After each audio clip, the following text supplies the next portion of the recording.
Hello student, আশা করি তোমরা ভালো আছো। আজকে আমরা ইন্স্যুরেন্স ক্লেমের অঙ্ক শুরু করতে চলেছি। এর আগে আমরা পার্টনারশিপ, ব্রাঞ্চ, হায়ার পারচেজ ইত্যাদি বিভিন্ন অঙ্ক করেছি। সেই অঙ্কগুলো অত্যন্ত ভালো অঙ্ক করেছি, ইম্পর্টেন্ট অঙ্ক করেছি। তোমরা যারা যারা দেখোনি তারা দেখো, এবং যারা দেখেছো তোমাদের যদি কোনো সমস্যা থাকে, প্রবলেম থাকে, কোয়ারি থাকে, তোমরা অবশ্যই আমাকে লিখে জানাও। যাই হোক, ইন্স্যুরেন্স সম্পর্কে আমাদের প্রত্যেকের ধারণা আছে।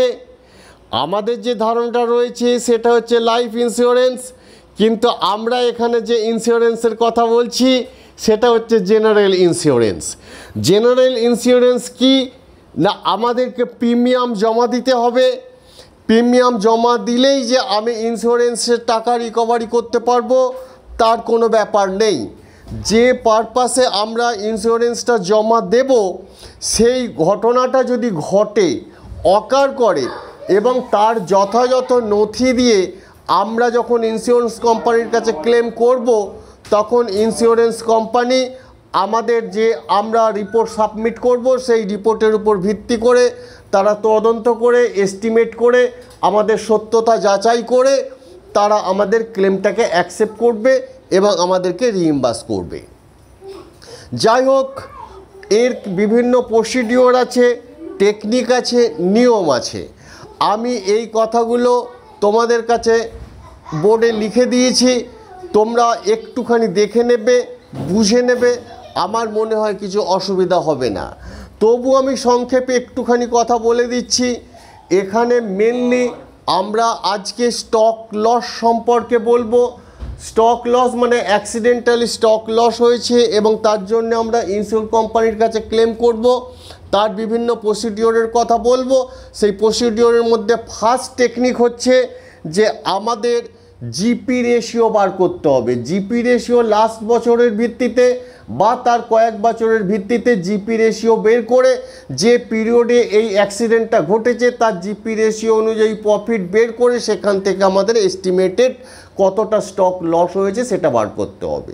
সেই এস্টিমেটেড স্টক লস থেকে আমরা যদি কিছু সালভেজ ভ্যালু পাই, সালভেজ ভ্যালু ডিডাক্ট করে নেট বা রিয়েলি কতখানি লস হয়েছে বা অ্যাকচুয়ালি কতখানি লস হয়েছে সেটা বের করে ইন্স্যুরেন্স কোম্পানির কাছে আমরা ক্লেম করব, এবং ক্লেম করলে ইন্স্যুরেন্স কোম্পানি স্যাটিসফাই হলে আমাদেরকে আমাদের ফিগার দিয়ে দেবেন। আমাদের ক্লেম অনুযায়ী তারা আমাদেরকে রিইম্বার্স করে দেবেন। তোমরা লেখাগুলো একটু দেখে নাও, আমি বোর্ডে সংক্ষেপে লিখে দিয়েছি। আমাদের সামনে একটা ইন্স্যুরেন্স ক্লেমের প্রবলেম এসেছে। আমি প্রবলেমটা তোমাদেরকে সংক্ষেপে বুঝিয়ে দিচ্ছি।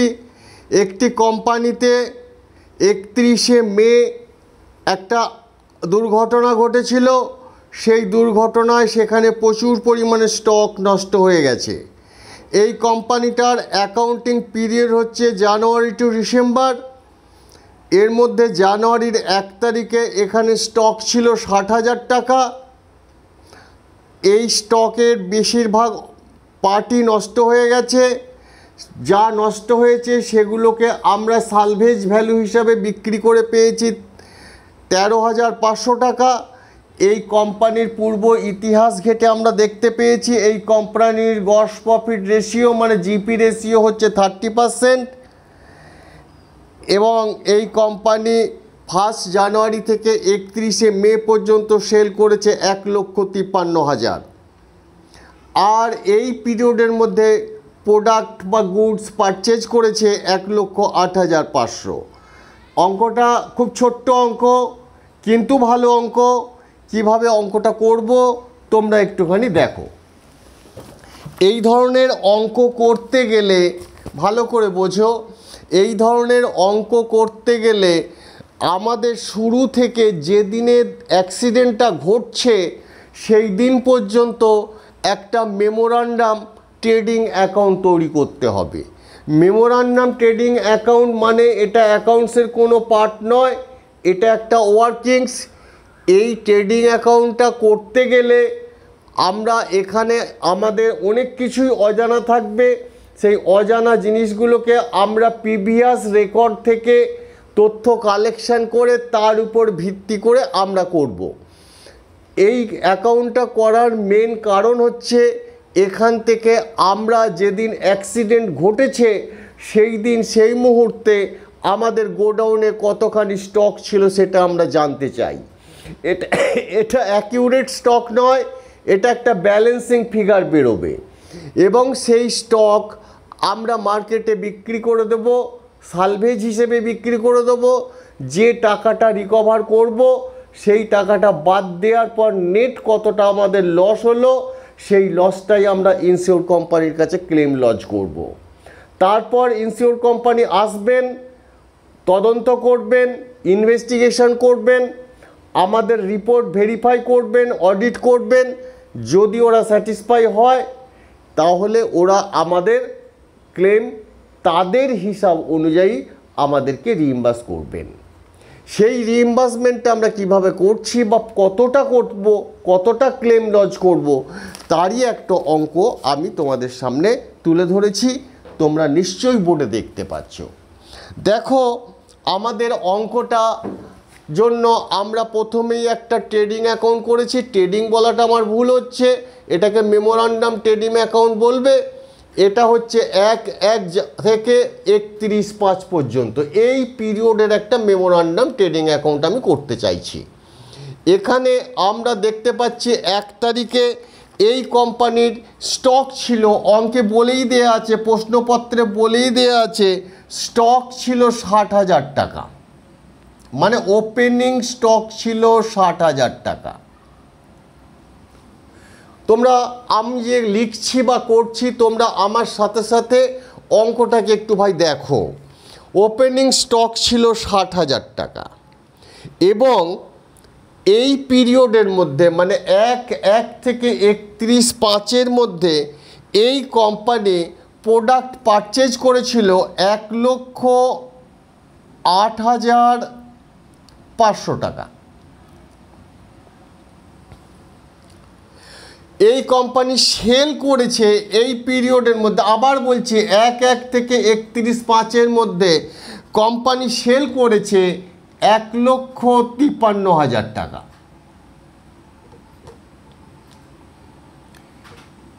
আর দেওয়া রয়েছে, এটা প্রিভিয়াস রেকর্ড থেকে পাওয়া গেছে, আমাদের প্রশ্নপত্রে দেওয়া রয়েছে।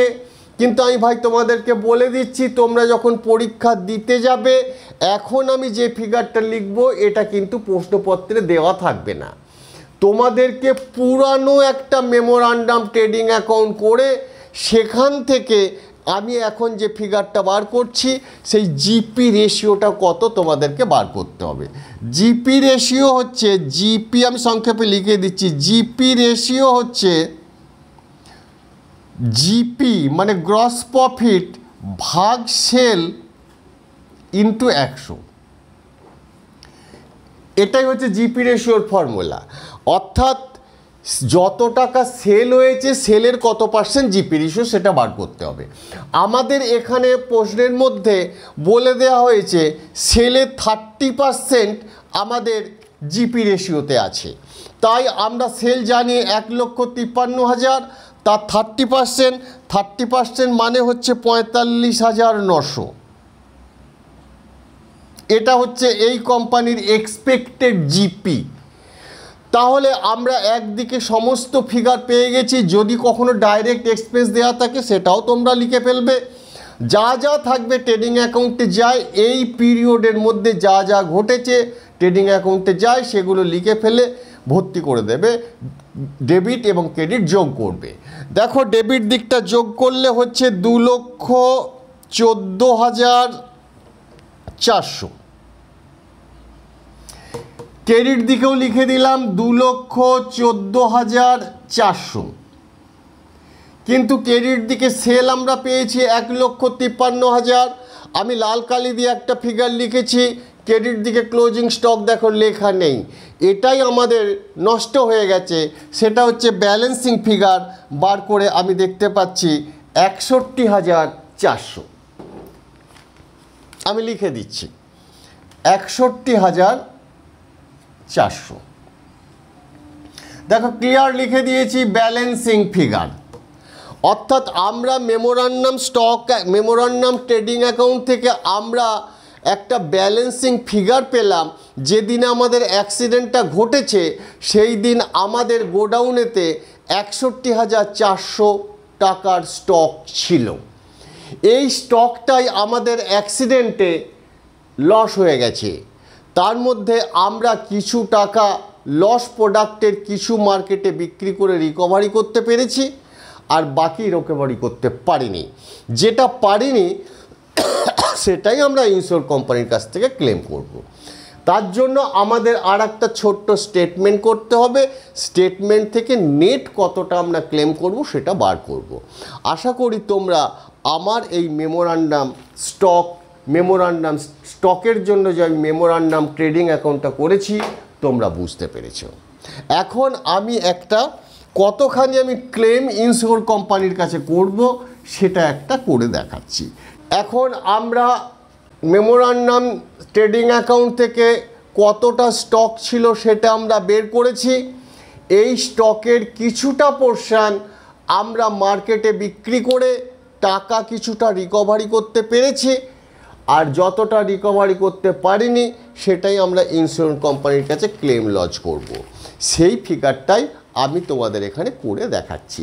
কিভাবে করছি দেখো, এটা জাস্ট 2 লাইনের একটা স্টেটমেন্ট, খুব সহজ অঙ্ক। পরীক্ষায় আসলে আমি শিওর তোমরা সবাই পারবে। দেখো, এস্টিমেটেড স্টক,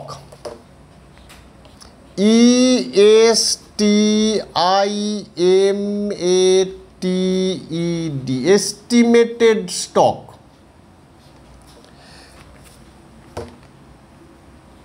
অ্যাজ অন 31/5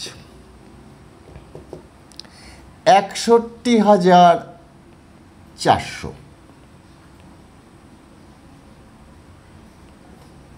এটা আমরা কোথা থেকে পেলাম? মেমোরান্ডাম ট্রেডিং অ্যাকাউন্ট থেকে। Less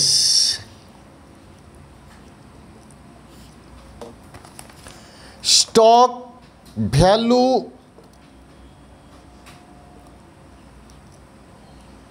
of salvage, SALVAGED, salvage stock, সেটা আমরা পেয়েছি। প্রশ্নপত্রে দেয়া রয়েছে 13,500। যদি তোমাদের অসুবিধা হয় তোমরা প্রশ্নটা একবার দেখে নাও। আমাদের স্টক ছিল 61,400। সেই স্টকের কিছুটা পোর্শন আমরা মার্কেটে বিক্রি করে 13,500 টাকা পেয়েছি। আমরা পেলাম না 47,900 টাকা। এটাই হচ্ছে আমাদের নেট লস, এটাই হচ্ছে আমাদের ক্লেমস টু ইন্স্যুরেন্স কোম্পানি।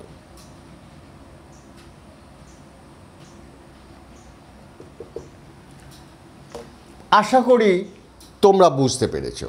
তার মানে এই ইন্স্যুরেন্স ক্লেমের মূল মন্ত্র হচ্ছে যে অ্যাকাউন্টিং পিরিয়ডটা রয়েছে, সেই যেদিনে ঘটনাটা ঘটছে সেই দিনের মধ্যে আমার লক্ষ্য হচ্ছে সেই দিনে আমার হাতে কতটা স্টক ছিল। সেই স্টকটা পাওয়ার জন্য তোমাদের যা করা দরকার, সে স্টেটমেন্টই করো, মেমোরান্ডাম ট্রেডিংই করো, যাই করো, স্টকটা কত বের করো। এখন স্টকটা বের করতে গেলে আমাদের ট্রেডিং অ্যাকাউন্টের জিপির দিকটা যদি আমরা জিপিটা ভরতে পারি, জিপিটা ভরবো কী করে? যদি আমি ক্লোজিং স্টক না বসাই, ক্লোজিং স্টক জানতে পারলে তাহলে আমি ট্রেডিং করব কেন? অর্থাৎ ক্লোজিং স্টকও অজানা, জিপিও অজানা, তাহলে আমি তো করতে পারবো না। তাই আমাদের জিপিটা কত হবে সেটাও আমাদেরকে আগের রেকর্ড থেকে কী হারে এই কোম্পানি প্রফিট করছে সেই জিপি রেশিও ধরে আমরা সেলের উপরে ক্যালকুলেশন করে জিপিটা বসিয়ে দেব। জিপিটা বসাতে পারলেই ট্রেডিং অ্যাকাউন্টের ডেবিট দিকটা সব ভরা হয়ে যাবে। ভরা হয়ে গেলেই ক্রেডিট দিকটা ভরবো, একমাত্র ক্লোজিং স্টকটা দেখা যাবে আমরা ব্ল্যাঙ্ক রয়ে যাচ্ছে, সেটা ব্যালেন্সিং ফিগার দিয়ে ভর্তি করে দেব, ফিল আপ করে দেবো। সেটাই হচ্ছে আমাদের এক্সপেক্টেড স্টক লস। এর মধ্যে যতখানি আমরা সালভেজ হিসেবে রিকভারি করতে পারবো বাদ দিয়ে দেবো, যেটা নেট লস হবে সেটাই হচ্ছে ইন্স্যুরেন্স কোম্পানি। আশা করি তোমরা বুঝতে পেরেছো। তবু আমি তোমাদেরকে বলবো, যারা যারা আমার এই অঙ্ক বুঝতে পারলে না তাদের জন্য অবশ্যই আমার কাছে একটা পথ আছে। পথটা কিছুই নয়, তোমরা আমাকে আমার টেলিগ্রামের মাধ্যমে তোমরা আমাকে জানাও। আমাদের টেলিগ্রামের লিংক তোমরা আমাদের ভিডিও ডেসক্রিপশন এবং চ্যানেল ডেসক্রিপশনে পেয়ে যাবে। আমরা আরও একটা অঙ্ক করব, আশা করি সেই অঙ্কটা করলে তোমাদের ইন্স্যুরেন্স ক্লেম সম্পর্কে ধারণা আরও অনেক বেশি পরিষ্কার বা স্বচ্ছ হয়ে যাবে। Thank you. কত মিনিট হলো? আমি নেক্সট যে ইন্স্যুরেন্স ক্লেমের আর একটা অঙ্ক করব, খুব ভালো অঙ্ক করব পরীক্ষা পারপাসে, ওটাও ইম্পর্টেন্ট টাইপ। তোমাদের যাতে মিস না হয় তোমরা অবশ্যই চ্যানেলটা দেখো, তার জন্য তোমরা আমার চ্যানেলটাকে সাবস্ক্রাইব করে নোটিফিকেশন অল করে রাখো।